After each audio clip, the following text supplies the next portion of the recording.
Hi, here's my method to cut cornice. First I'll measure the inside square measurement, which is 52 millimeters. I'll rip a nested fence at 52 and a zero clearance fence at 70 mil. Both will be attached to the saw. I will then cut opposing 45-degree cuts and 90-degree cuts. These cut marks will then become your zero clearance and your setup line for your cut against the fence.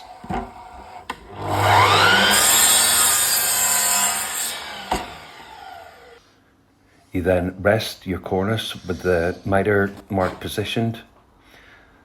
Apply downward and inward pressure to the nested fence. Simply take your time and cut. Let the saw do the work.